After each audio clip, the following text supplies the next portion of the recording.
All right. It worked. Like, here we go. Come by, stand by here. Let me hit the go live button to record on that one. All right, here we go. 3, 2, 1. Everybody, welcome to NTWC Plus. Good to have you along today. We've been gone for a couple of weeks, but we're back and everybody's traveling or going somewhere. Bill is he's not in Southeast Texas, I can tell that. Dr. Hal is on honeymoon. He got married last Friday, so he's not going to join us. So I thought he'd be here anyway, but he's not. So no Dr. Hal today, but Bill's with us. And Bill, where are you sitting right now? Bill Reed, former director of the National Hurricane Center. I'm sitting in the closest thing to a quiet corner of the lobby of a Marriott Grand Chateau in Las Vegas, Nevada. There are no quiet spots in Las Vegas. We could do this in the middle of the night. It would be loud, right? It would be louder, actually, because there'd be all kinds of people at the bar. They didn't know. It is pretty early in the morning your time, too. It's or by our standard. It's only right now it's 8 o'clock. So some people are still wandering in from the night on the town, I'll bet. Well, good to have you along, Bill, as always. Dan Krueger will join us in just a moment. We want to thank our sponsors first before we get to Mr. Krueger to talk about Flood Vision. Let's thank our sponsors. We're part of these programs week in and week out. USAA, my goodness, USAA has done so much for us over the years, and great partnership with the USAA, and we appreciate all they do. The South Padre Island Convention and Visitors Bureau, every year the National Tropical Weather Conference is held on South Padre Island. We're back there in April of 26, and they're a big part of what we do. So thanks to SPI and the Convention and Visitors Bureau. The Weather Company, Weather Boy, Weather Call, all sponsored. LiveView does part of what we do as well. So we appreciate all of those folks for being part of NTWC. Bill, since we last met, I took a vacation, and it was amazing. I drove 1,900 miles to visit the boyhood home of Bill Reed. And they all knew Bill was from here, Wilmington, Delaware, big sign, welcome to Wilmington, home of Bill Reed. Picture of you on the wall of where you worked. Actually, it was a pretty cool little visit, Bill. And we were talking about this a little bit before the show. Cities in the Northeast are different from cities in the Southwest, aren't they? They sure are. I was very jealous following your trip. You made a point of describing the best cheesesteak you ever had at the charcoal pit. Oh my God, you don't get those down here, as you well know. No, the guys I was with, I was moving my son, and the guys I was with, they had a cheeseburger, and I said, no, we're in the suburbs of Philadelphia. We have to get a cheesesteak. And the charcoal pit where you worked, when was that? Summer of '65, and I guess the last I worked there was summer of '70. So there was nobody working there that was even born yet then, just so you know. There was the original, most of the original workers were still there, and it had opened in '56 or '7, I think. And they were all a little bit older. The youngest was a little bit older than I was, but not by much, but they're all for sure retired by now. That's not the kind of work for the elderly. Yeah, the average employee was probably 20. So absolutely. But we'll make them a proud sponsor of the program, the Charcoal Pit, Wilmington, Delaware. So yeah. But it was fun to see. It's a fun city. And downtown was, I'll put fun in quotation marks when we talk about downtown, by night at least. But anyway, good stuff. Good stuff. All right. Let's see. You want to introduce our big guest today? Because I'm looking forward to the program. I think we've got some great stuff. We're talking about flood vision, and I think we're going to learn a lot today. Bill, take it away. All right.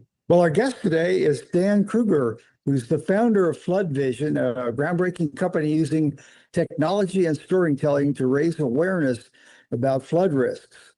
With expertise in environmental science and emergency management, Dan has become a trusted voice on resilience and preparedness. Through Flood Vision, he works to give communities, businesses, and leaders the tools they need to better understand, anticipate, and respond to flooding. His mission is simple: turn data into action that saves lives and property. And how timely is this, folks, given the serious and deadly flash flooding we've had pretty much all across the eastern 2/3 of America this summer? And the messaging is a discussion a lot of us in meteorology are having. What do we need to do different to improve the outcome of these rapid evolving kind of events? So Dan, welcome to our show. For having me, guys. Just to clarify, So Flood Vision is a project under the company Climate Central, under the Sea Level Rise team. And I am the technical producer and technical field producer and project manager. I work with some very smart people. I think you're giving me a lot more credit than I deserve. Yeah, that was your polite way of saying, I'm not a meteorologist, so don't blame me if you don't like your weather today. Correct. Yeah. So why don't you, just to start it off, why don't you give us a rundown of exactly what it is you do and how you accomplish the goals you've set out to do? Sure. So to step back just a bit, I'll explain kind of what Flood Vision is. Flood Vision is, if you imagine Google Street View for flooding or sea level rise. And essentially, so we basically have two vehicles that are set up with multiple cameras on the roof. We shoot stereoscopic visuals. So basically, the way the human eye would see the world in 3D, we have two sets of cameras that shoot stereoscopically. And we have two LiDAR, which shoot out a laser point cloud. And we have a very precise GPS unit that's all married together with a robust computer and electronics box. And I'll show you what that looks like real quick.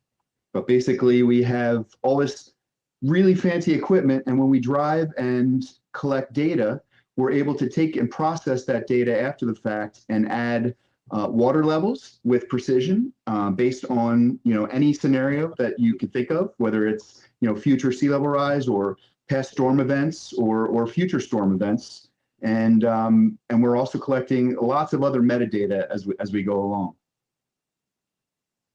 That's amazing. So let's take like a recent event like Hurricane Ian a couple of years ago. Were you able to use some of the data from that and sort of calibrate or correlate what you guys do in that area for your visuals? So what we can do is if there's a specific location that had gotten a certain level of inundation or flooding, we can then, and if we've collected data in that area, we could quickly add water levels based on those historical events. So if there's a location in your state or regionally that got a specific amount of water, we can show that. But we can also, if there's a forecast for a certain water level that's coming, we could also show that to sort of help warn people ahead of time. Now, that'd be very useful. I think it's sometimes hard, especially for like a resort area, a text or a technical warning or whatnot may not register with them because they're not from the area, so they don't exactly know what we're talking about. Whereas if you have a visual that shows how high the floodwaters might get, that should help them understand why they're being told to leave, I would think. Exactly. So if we show a place that is recognizable to folks that live in a specific area, someplace that they drive by every day, I think it's more meaningful when they see that this is what it could look like, or if it gets, this is actually based on a past hurricane. I'm not sure which one, but this is showing almost 3 feet above the road level, and then sorry, let me get out of there. Show you some more in a sec. Yeah, in the past, there's some communities before we had these kind of internet-based computer high resolution modeling techniques to do it. Just like you said, recognizable buildings like post office, city hall, things like that. They'd have a stake with height markings on it and different categories of storm to give a relative idea of what the risk of storm surge was in the area. The real estate people hated that. They wanted them out of there, but exactly. Yeah, people kept them in. We try not to show people's homes. We don't want to devalue anyone's home or anything like that. We just want to help show what could happen in areas so that people have the knowledge to ahead of time.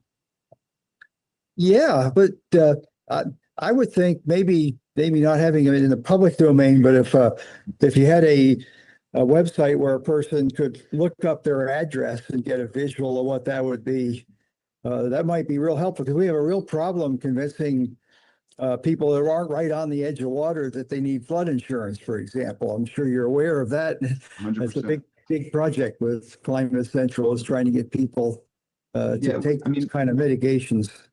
What we found, at Climate Central, we have the maps. We have maps with layers, but seeing an actual visual is much more impactful than just seeing a line on a map that the water could be at this specific level. People don't react. It's a much more, like I said, impactful if they see a recognizable or an iconic location in their town under a specific water level versus just a street map type thing. That is correct. There was a study not too recently, but there was a study done that trying to come up with a way to produce maps for evacuations. And the conclusion was that at least a third of the people living along the coast are not savvy. It's just not in their nature to correctly read the data that's on maps. It's hard for the guys you're talking to today because our whole livelihood's on maps. So it's hard for us to believe that, but it really is. So we do have a site, and I'll show you, floodriskviewer.org. Let me share this for you. That's our internal interface. I'm going to show you here. Apologies, guys. There we go. So we do have the Flood Vision Risk Viewer. It's floodriskviewer.org. And this allows meteorologists, media officials, government officials like yourselves to download visuals based on locations that we've collected data in the past. And it's ArcGIS based. All of our visuals, our visualizations that we create are also there's quite a bit of metadata included in each of them, and it shows latitude, longitude, the address or location of that specific location, and also different water levels and how we how we created these. That's fascinating. Yeah, I recognize that. Close to home, Tim, that picture. Yeah, that's about a mile from home. Yes. That's the Buzzard Grand in the background. I know that well. Yeah. Wow. Actually, these are some more locations near you too. Let me see here. Apologies. This is I don't know if I want to see these or not. This is also South Padre Island. Yeah. Oh my gosh. That's 2070 with a 1% annual chance of a flood. Wow. This is also South Padre Island. That's really close to my house. Yeah. This is 2050 with a 1% annual. Wow. So let's hope that doesn't happen. Oh, I need to sell mine before that. Yeah. Okay. Which do you know offhand which modeling trend of sea level rise goes into making those? Yes. So we actually, let me share my screen for a second again. So we can use any scenarios. We basically have an internal interface that I'll show you in a second here.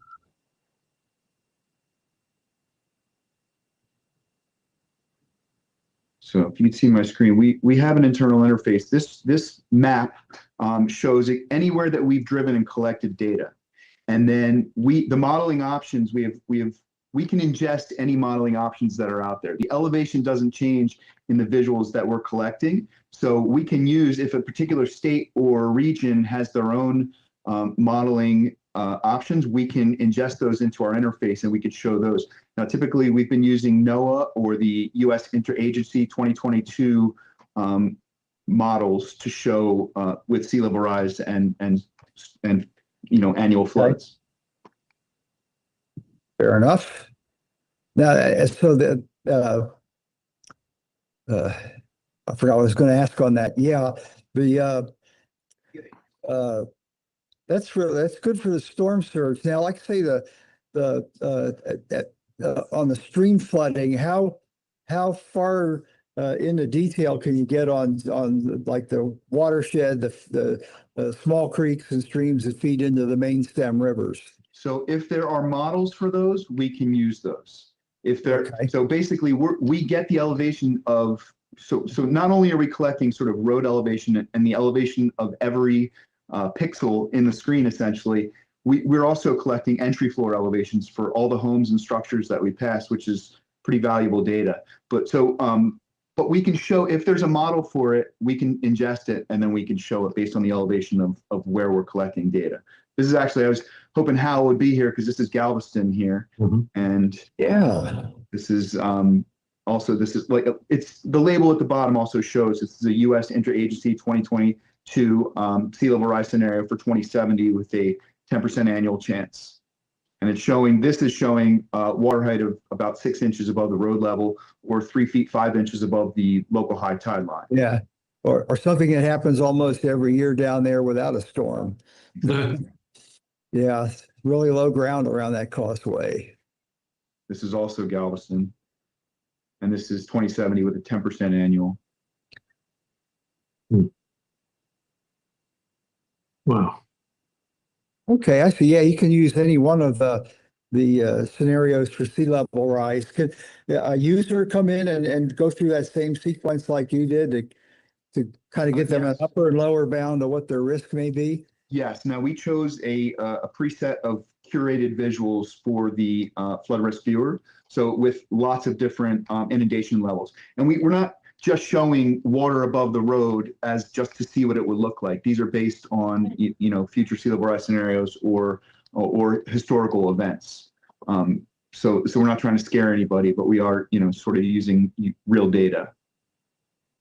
Yeah, and when they get into it, it's annotated just like you showed, so they'll know what the basis for that was. That's exactly right. And we're in the process of updating our labels to make them a little more visually compelling. They were a little sort of bland at the bottom there, but we want everybody to know that this is, and we call them modeled visualizations, so that it's, if you just say image, it sounds like anybody with an iPhone could take an image and add Photoshop water levels. These are based in scientific data. Yeah. So who are I know this is fairly recent you've been doing it, but who are your primary users of this information? So we're still trying to learn that, and meteorologists have used this. We've worked with I'll actually show you.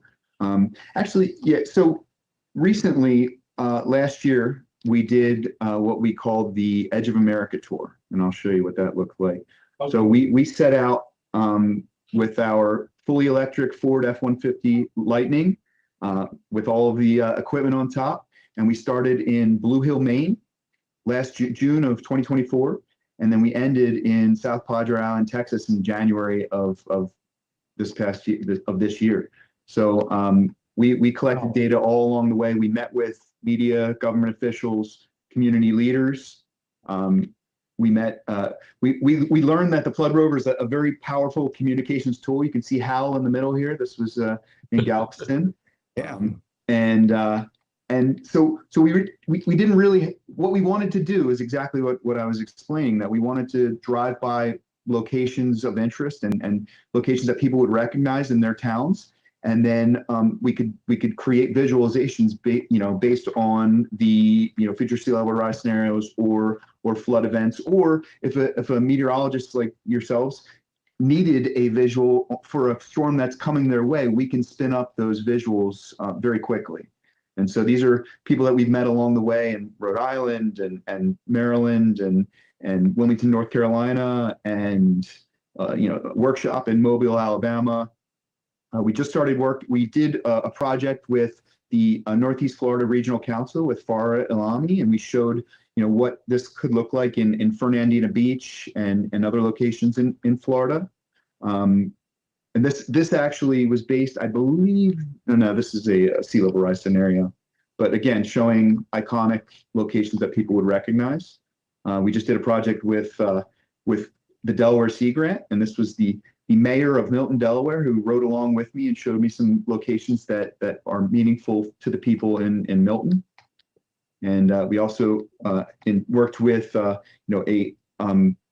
person from Cape Canaveral, Florida, who was using some of our visuals in their work. We did, and this is important to the meteorologists that are watching, we did just launch a page on the climatecentral.org site specifically for meteorologists and media to request curated visuals, so that if there is a storm coming, they can go to this page, and they can email me or info@climatecentral.org to request locations that are meaningful or relevant to any storm that's coming. Cool. Yeah. Tim, you're taking notes. What you got? I'm taking a lot of notes because we tried for our hurricane preparedness special, which we air every year, first day of the hurricane season. I literally did what you said. I went out with my phone. I took a picture of landmarks on South Padre Island, and then used what I knew and used what data I could find to say, okay, here the street is 7 feet above the water level. Let's do a 10-foot storm surge and used AI to generate this. But you got real data, and that's what and we use that in our hurricane show based on what knowledge we had. But the fact that you're driving the streets with the LiDAR and everything else really makes this useful. Something that I, as a broadcaster, can use, and I think any broadcaster watching could find this incredibly useful to really show people, not just tell people, but show people what to expect. Sure. So we use the founder of this, not me, is a gentleman named Dr. Scott Culp. He's a computational scientist who developed this, and our CEO Ben Strauss. But basically, Scott, brilliant, has trained a neural network. We have our own custom AI that's we have multiple AIs specifically for flood vision. One is to find doorways of structures that we've passed, and that gives us the entry floor elevation of that home or structure. And then the other one is to, using a lot of different points of data, but basically what you would do in Photoshop yourself, where you would mask out a specific location to show a water level, our trained neural network, or AI, is able to do that. And then based on the lighting and reflections in that particular still visual, it's able to generate water levels based on the modeling scenario that we feed it for that specific location and the elevation that we've already collected in that area. And so, on the website, you got, I noticed a couple of ways where there's a slider you go back and forth with and without water, basically. What's the availability of that for everywhere you drove? I mean, what's on your website that you talk about? Can we see that for other locations? We can generate them for anywhere. So anywhere that we've collected data, we could generate if there's inundation based on something on scientific data. So we could just add water levels everywhere we've driven, but it's not based on anything specific. But if we pass through an area that is, in the future could have water or had water in the past, we could show those water levels the way you're saying. We can give you a before, the original photo or the original visual that we drove by and collected, and then we can give you visuals based on whatever scenarios are meaningful to you. What's surprising you as you do this research, because and you're putting this together? I know you traveled a big piece of the country, a big piece of the coast. Is there anything that came back and you went, wow, didn't expect that? So, well, for me as a technical field producer, I'm in the field with all this equipment. We have, like I said, and as you guys know in the broadcast field, you have cameras and all sorts of things, and cables, and things go wrong fairly often. You have to be a troubleshooter to figure out why is this not working, or why is this not working. So we've learned quite a bit over the past few years. When we started this project, we just had 2 cameras on the roof facing one direction with a LiDAR and the GPS. And basically, I did every street that I drove, I'd drive twice so we could get both directions. And then we said, hey, let's add 4 cameras. And then they all have to be perfectly synced together. And along with the LiDAR and the GPS, when we collect this data, I send it back to Scott Culp, our computational scientist, to be processed. And they have to, when just processing the GPS, it has to take into account, the curvature of the earth and the atmospheric conditions in that particular location to get the accuracy that we need for these visuals that we're creating. So there's a lot of data that goes on behind the scenes in this. Again, troubleshooting in the field is part of my day-to-day. Why didn't this camera turn on, or why is this LiDAR dropping frames? And then Scott is able to code stuff into the platform that we're using for this to collect this data, so I can see what's going on at a particular time. But meeting people and what we found. So to your original question there, what I found that's interesting in the field. The truck that we use is a really good communications tool. people see this and they're like, are you guys storm chasers, or what are you doing here? And we say, well, we're sort of future storm chasers. We're showing what it could look like in the future. And then, we give an explanation of what flood vision is and how it works and where they can find it. You can also go to floodvision.org, which will take you to our site as well. That's fascinating. Alex, I'm going to ask the second question from Casper, just so you know, not the first, but the second, because it goes into what we're talking about now. This is from one of our viewers. He says, when gathering LiDAR data in heavily populated communities, can some of the activities of the general public create any interference or holes in the data? That's a great question, and something that we found out very early on is that we've upgraded our LiDAR multiple times, but LiDAR doesn't play well with reflections, with water, or with fences. So it gets sort of tricked by those type of things. So it can create holes like that, or there could be an area where our neural network doesn't mask something perfectly around a sign specifically for that reason. Interesting. That's fascinating. Okay, let's take a break and get a tropical update, then come back. I know Bill's got a lot more questions. I got more viewer questions, and I have a ton more. So, Bill, let's take a look at the tropics for today. Then we'll come back with Dan and talk more about this fascinating topic. Bill? Okay, Tim. Yeah, I've got something to talk about this week, other than maybe it'll get busy. It will be busy. It is busy. They pop up. Start there. Just for a quick overview, we're looking at the Atlantic Basin, the functioning areas of it, starting in the east and moving west. This is a tropical wave that really looks healthy in the satellite image. It came off Africa 2 days ago. This is one that came off 2 or 3 days before that. And it looks healthier than it has been looking. It's large. The area of influence of the wave covers a fairly large area, and there's now some beginning signs of some convection. It's working its way in the warmer water, getting a little farther away from the dry, stable air that it emerged from Africa in. So we're going to be watching that. And of course, there's Aaron, and we'll talk at length about Aaron as we come down the road. The anticipations on the ones trailing Aaron. The Hurricane Center carries a 40% chance of development, but you really need to read the fine print. It's in a favorable environment for some development now, but it's going to enter a hostile environment of more stable air again, dry air, and wind shear by the time it gets in the central Atlantic area here, and it'll also be in the wake of whatever develops from this system. So they don't really expect this one to survive, at least in the short term, crossing the main development region. But kind of like we remind people on Harvey. Harvey died after coming out of the development region, but it was reborn. We'll have to keep following that wave as it comes west to see if things change beyond our capability to forecast that far in advance.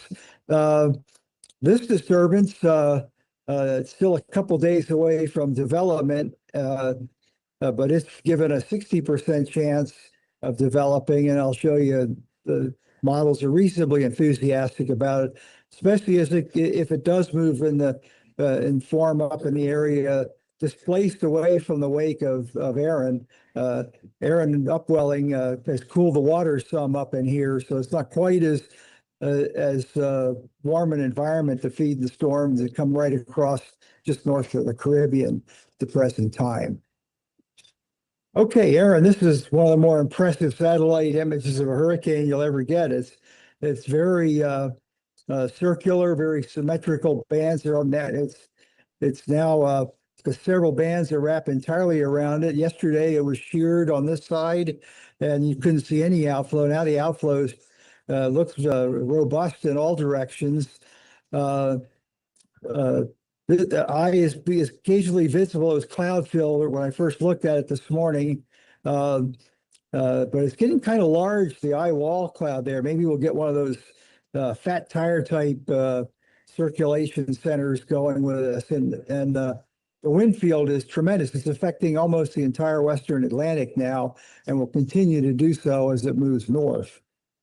The infrared imagery of it pinpoints the eye a lot better, and you can actually see that it's now moving north.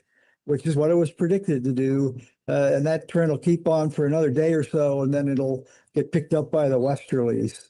See what our aircraft is into on this. Pressure is still falling, and these are 90-mile legs, these outbound legs, and cross tracks in there, maybe even went a little farther. The hurricane force winds, the very strong winds, in fact, the strongest measured on a couple of the runs, were way out here at 100 miles. That's a tremendous area of hurricane force winds generating the big seas as our storm moves northward. Tomer Berg up at the OU has a tremendous skill at producing graphics, the way he displays them. I like this one of air and air. You got the past conditions and the intensities in a color code so you could know what the history was. It's overlaid on the sea surface temperature, so you can see whether it just finished crossing a pocket of slightly warmer than the surrounding area water. And it's got about another day and a half before it'll be leaving the ideal warm waters to the gradually cooler waters. But it stays in the area that supports tropical cyclone at least through 3 days. Then it's forecast to go extratropical. On the impacts from the National Hurricane Center, given the large size, we're going to have a storm surge impact. Right now, the peak values for impact are shown from just south of Myrtle Beach up to the entrance to Delaware Bay around Cape May, southern Delaware, with the highest amounts where the Outer Banks stick out into the Atlantic with 2 to 4 feet. And there have been evacuation orders issued for portions of this area. Those 2 to 4 feet will wash out or cover with sand the only roadway in and out of there. New last year was a national map showing the risk of rip currents. I like it as a quick visual to tell you what you're hearing on the media anyway, is that it's going to be relatively dangerous anywhere on the East Coast from Florida up through Maine, southern Maine, of dangerous rip currents and high waves. And sometimes storms like this, the only fatalities we get are people that get caught in the rip currents or rough waves and drown, or if a ship at sea manages to get in the way of the storm. Which brings me to the next slide, a current plot of where ships are in the Atlantic basin right now, and the very noticeable hole is what we can do today in the way of informing ships and forecasting in advance allows ships to get out of harm's way as long as they heed the warnings in there. Not too many decades ago, before we had satellite and reconnaissance, they had no way of knowing exactly where the storm was. The forecasts were generally not skillful past 24 hours, and many of our storms had their highest fatalities for lost ships at sea. Another new thing that came to light this week is our colleague at Weather Nerds has upgraded his ensemble method of display, and he's added the European and GFS ensembles are as they were. He's added Google DeepMind's 2 different ensembling techniques using AI, and I've got the most recent one they're developing displayed here. And he changed the base map to sea temperature anomalies, and it quickly comes to mind is that most of the basin now is above normal again. If you remember earlier this year, we had this cool water that's off of Africa extended most of the way across the open tropical Atlantic. This storm is probably there may be subtle differences between the various models, but they've all been on pretty much on cue as to the forecast of Aaron. The AI model is pretty robust in forecasting development of our system in the middle of the tropical Atlantic. Now, once it gets into the edge of the tropics, into the subtropics, and then it will also go out to sea according to that model. As for what's beyond 2 weeks, I usually don't pay much attention to this, but it is the peak of hurricane season. And the Climate Center folks are showing an increase of favorable conditions in that as we go through the weeks, into week 3, from 2 and 3, and maybe a return to an active Eastern Pacific that went quiet after its big burst.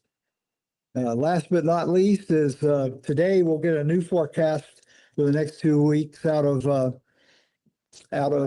Klotzbach at Colorado State. But I wanted to show you his forecast 2 days before Aaron formed. He was predicting that it would be above normal as the highest probability event, and that certainly has verified. I think at that point I have run out of the tropics. Any points there to clarify, Tim? Well, this is such a great time of year. You don't have to go to the other side of the Pacific to find things to talk about. Amazing visuals. I like all of those things. The vessel finder is fabulous to see what the ships are avoiding. You see the donut hole out there. And we're just getting started. I mean, what day did Dr. Gray ring the bell and have the donuts? What day was that? August Today, I think, the 20th. There you go. So, and it's living up to expectations. So, a great update. Yeah, the first horse jumped the gun, Aaron, big Cape Verde. So that's pretty much what he was shooting for were the Cape Verde stars, which when he originally developed the seasonal forecast were the ones that form in the main development region were what he based his forecast on. I asked him about the Gulf once and he says, I don't know how to account for them. That's encouraging. That's encouraging. Well, thank you. That was a great update. As we come to that time of year, we all just have to pay attention, keep your vacation plans on hold just in case. So good stuff. Let's thank our sponsors mid-break while we have that opportunity to tell them thank you for being part of the program week in and week out. Special thanks to USAA. USAA, we've been doing a lot of things. Bill and Alex and Hal and Storm Science Network and the organization we were before that. And USAA has been there all along, and we appreciate them supporting this and the National Tropical Weather Conference. It's just important that they're there. They've made it possible for us to do the things we do. South Padre Island Convention and Visitors Bureau, they may not want to watch this one because they see those pictures of South Padre going, I don't know if I like that.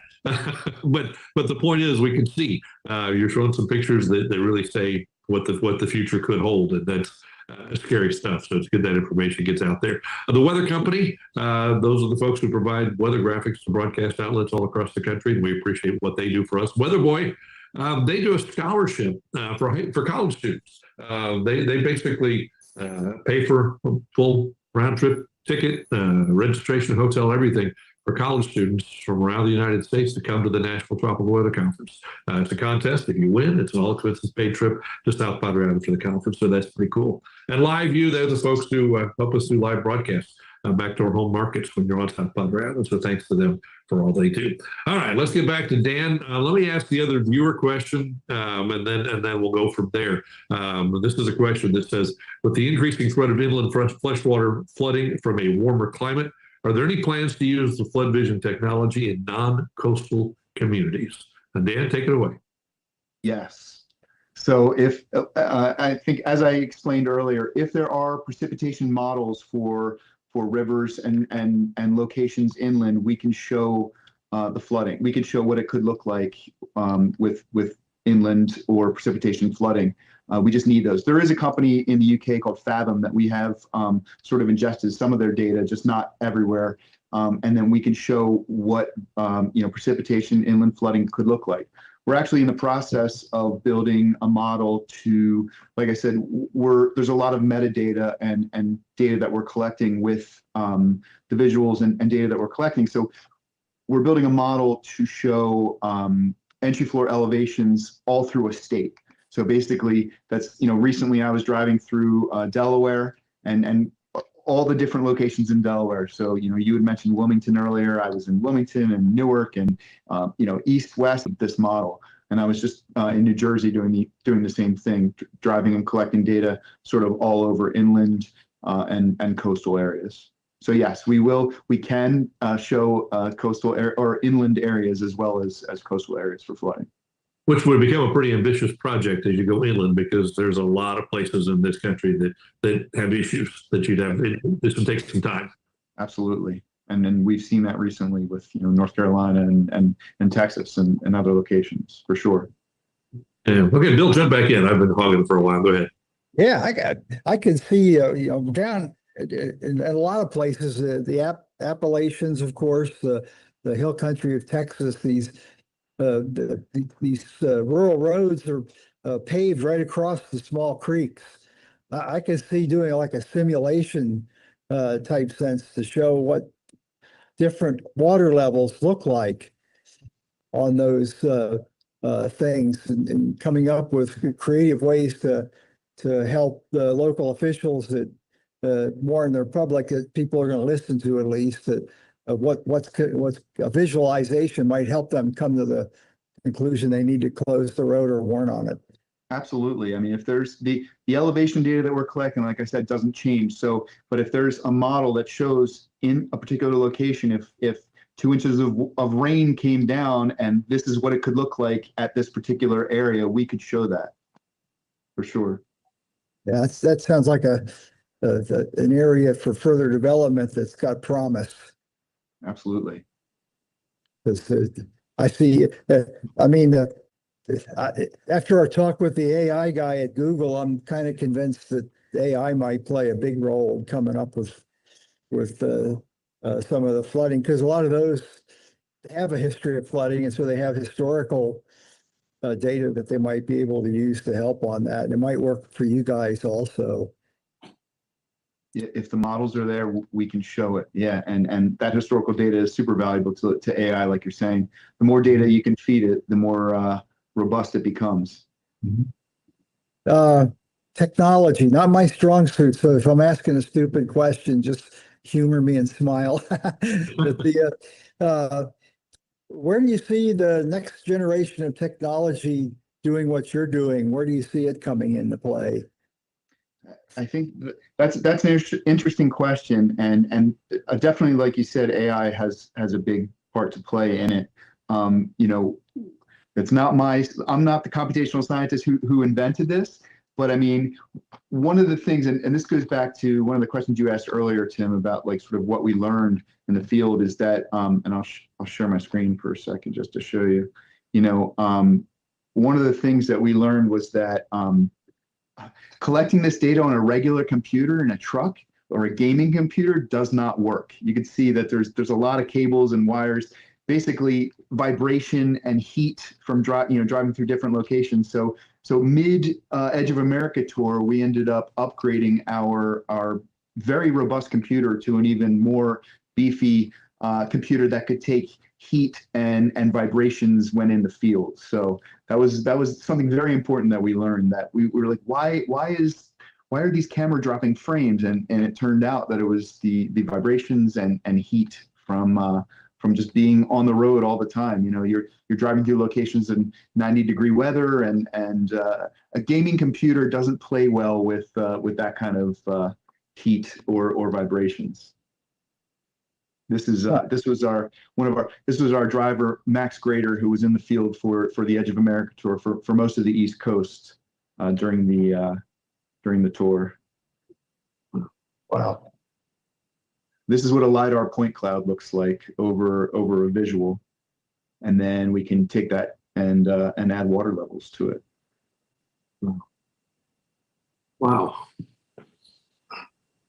I can see, Tim, I can see everyone that's in the broadcast and digital media world getting key places, examples of that.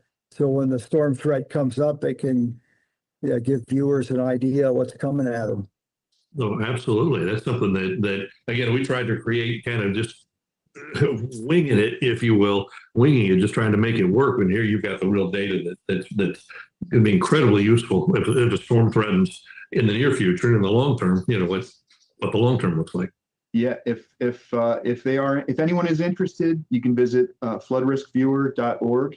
And again, any of these, you can look at the map there, and you could click on any of those locations that we've already curated visuals for. and they're all downloadable with all the metadata that goes along with it. And again, if there is a location that is meaningful or specific that we don't have, you can request it by just emailing our team, and then we can create them for you. That's pretty amazing. Incredibly useful information. And yeah, we'll be sharing that with my crew, but with everybody that can use it. So what I say is, this is twofold, of course. We're talking about preparation for storms and the visuals that get people to act. But long term, I assume that's the main focus of what you're doing, is to show what things are going to look like 50 years from now, 100 years from now. And that's the long term goal here, I assume. Exactly. We want to. We one of our sayings is, if you can see the future, you can shape the future. And so we want to show people what it could look like, so that we can change things now, or we can make small changes that will help mitigate this in the future. Who's funding this? How's this funded? So Climate Central is all through donors and grants. So it's all privately. We're not funded through any government agencies. We're a nonpartisan organization that is basically just trying to help people. That's fascinating. That's fascinating, Bill. It's I love seeing this stuff that's so useful to all of us. Yeah, I think I noticed on it looks like on all of this you give all three options: a low, intermediate, and high, as far as sea level rise. I think it's very important. Some people just show the worst case scenario, and it just becomes too daunting for people to buy into. That's They right. don't see it, but by showing all three, I think is important.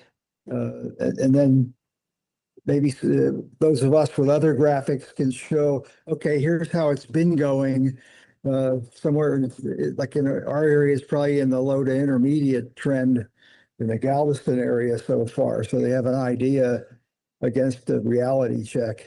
That's exactly right. We can show, like, some states have their own that they need to show a specific, like Delaware or Florida might have a specific model that they need to show, or that's meaningful for that particular state. So yes, we could show low, intermediate, high, and any models that are meaningful. Huh.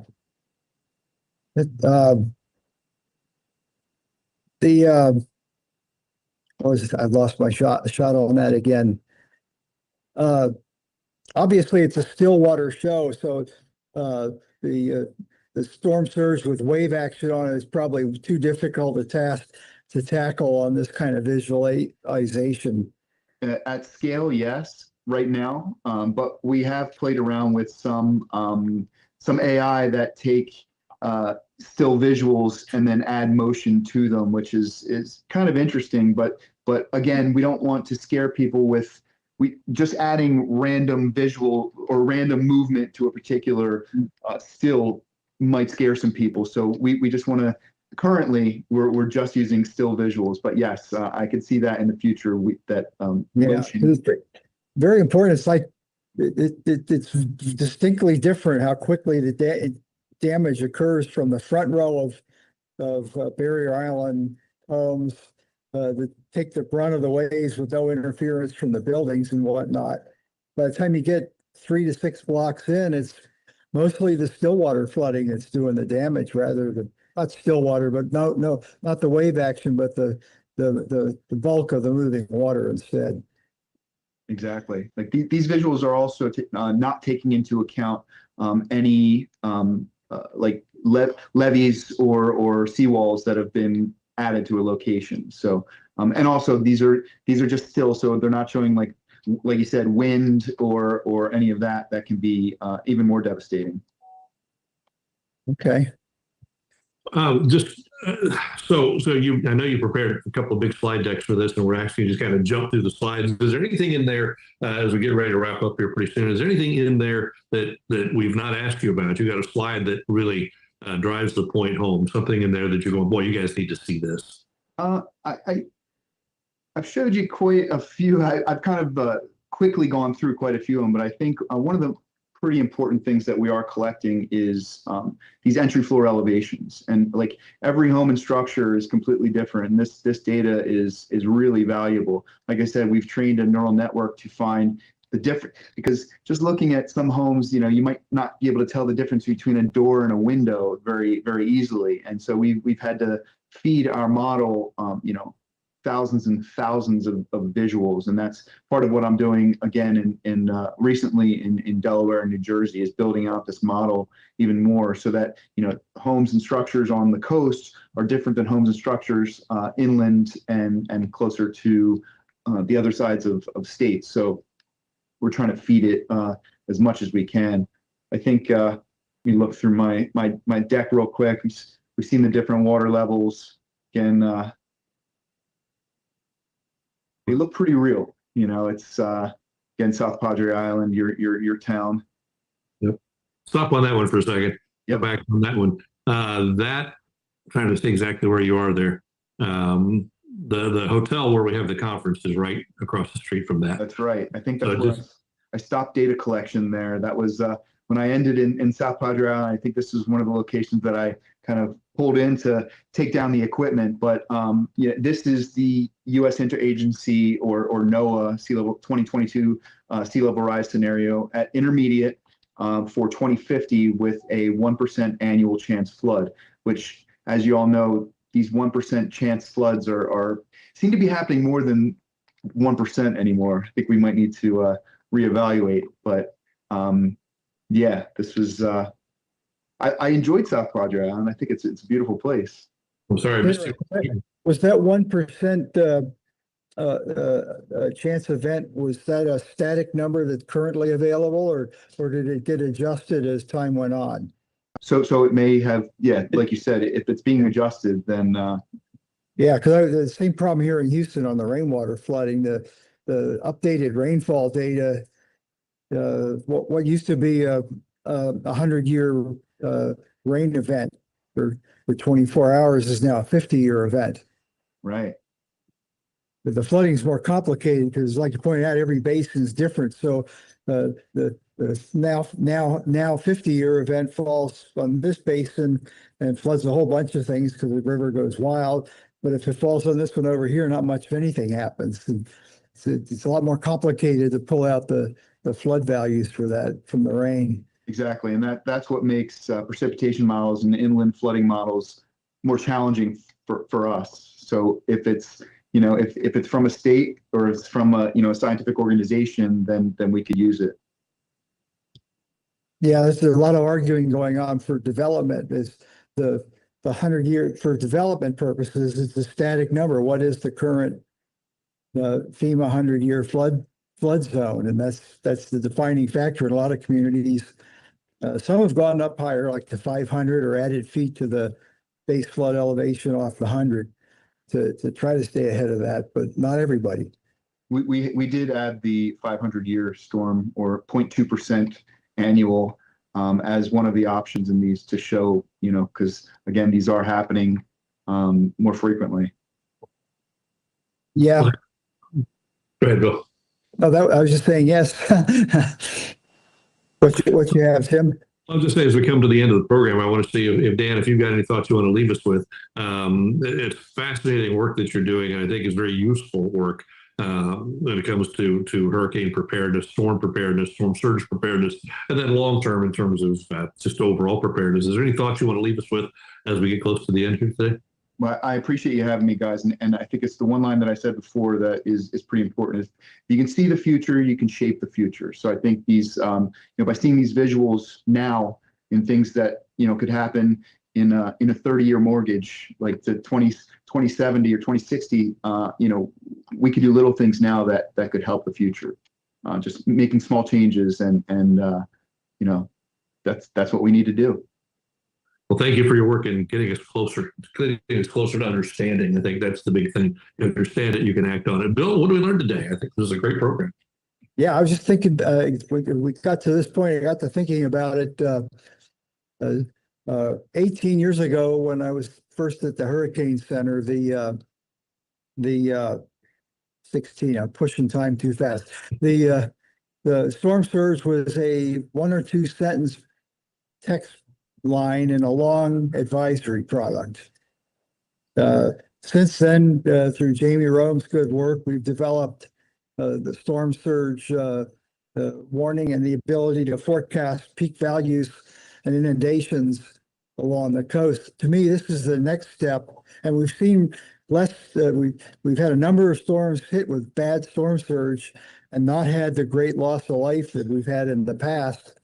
And we're getting to where we can correctly warn people for surge. I think this is what Dan and his folks have been doing is one of the next steps to take us even further into improving response to warnings.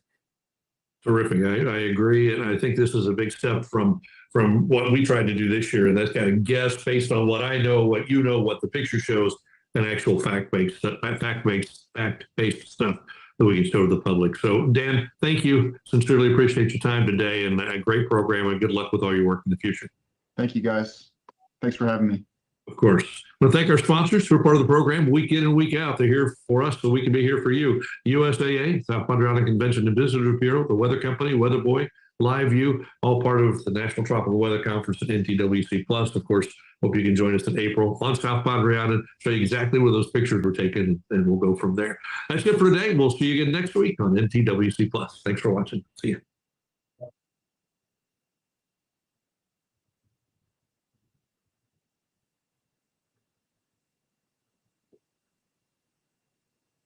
I think we're done. Yeah, we're good. All right. We're just coming right back out of it. There you go. Awesome. Well,